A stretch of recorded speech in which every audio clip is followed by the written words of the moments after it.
ሻሎም ሻሎም ቤተሰብ እግዚአብሔር አምላኽ ሰላምን ጸጋን ናይ ክርስቶስ ምስ ኩልኩም ሎሚ ድማ ካልኣይ መዓልቲ ናይ ጾም ጸሎትን ጊዜ ናይ ድኹም ደሎ ሎሚ ስለ ናይ እግዚአብሔር ሓለዋ ኣብ ህይወትና ዘንድ መጻነየን ጊዜ ከነመስኩነ ኢና እግዚአብሔር አምላኽ ሓለዉ ኣብ ህይወትና ስለ ደብዝሐልና እግዚአብሔር አምላኽ ካብ ብዙሕ ነገር ንህይወትና ፕሮቴክት ስለ ድገበራ ከነመስኩነ ኢና እግዚአብሔር አምላኽ ስሙ ይባረኽ። መጽሐፍ ቅዱስ ክዛረብ ከሎ መዝሙር ዳዊት 127 ከም ዝብል እግዚአብሔር ንቤት እንተዘይሃነጻ ሃነጽትን ኾንቱ ይጽዕሩ እግዚአብሔር ንኸተማ እንተዘይሓለዋ ሓላው ንኸንቱ ይነቅሕ ኢሉ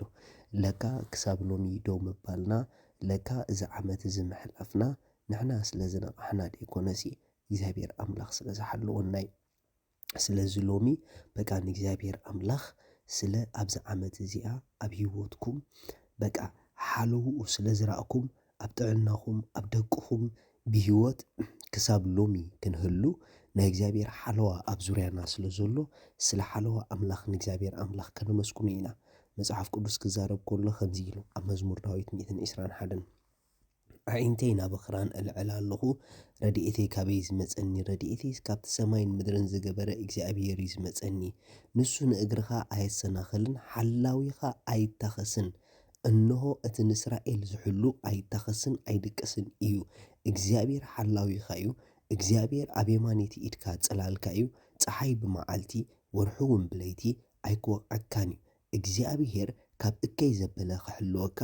ንነፍስኻ ክሕልዋ እዩ እግዚአብሔር ካብ ሕጂ ንዘለዓለም መውጻእካን ምእታውካን ክሕሉ እዩ ኣመስግንዎ ንእግዚአብሔር በቃ መውጽአይ ምእታወይ ስለ ዝሓልኻለይ በቃ እግዚአብሔር አምላኸይ እስኻ ኣብ ህይወተይ ስለ ዘይትታኸስ እስኻ ኣብ ህይወተይ ስለ ዘይትድቅስ ናትካ ሓለዋ ዘይብለን መዓልታት ኣብዚ ዓመት ስለ ዘይነበራኒ እግዚአብሔር አምላኸይ ሳላ ሓለዋኻ በቃ ናትካ ሓለዋ ስለ ዝበዝሐለይ ናትካ ሓለዋ ስለ ዝገነነለይ ኣነ ብህይወት ኣለኹ ክብርን ምስጋናን ድማ ንዓኻ ይኹን እግዚአብሔር አምላኽ ስለ ረድኤትካ ተመስገን በልዎ እነሆ ኣብ ፀብዕቱ ልዑል ዝሓድር ኣብ ጽላልቱ ኩሉ ዝኽእል ይነብር ኢሉ ወይ በቃ ኣብ ጽላልካ ዝዓመት ስለ ዘንበርካኒ ስለ ዝኸለልካኒ ስለ ዝሓልኻኒ እግዚአብሔር ስምካ ይባረኽ እንዳበልኩም እነሆ በቃ ክፉእ ዘበለ ኣባኻ ኣይክበጽሕን ኢሉ ኣብ የማንካ ኣሻሕ ኣብ ጸጋምካ ኣላፍ ክወድቁ ኣባኻ ግን ኣይክበጽሕን ኢሉ ለካ ኣባኺ ደይበጽሐ ኣባይ ደይበጽሐ ኣባኻ ደይበጽሐ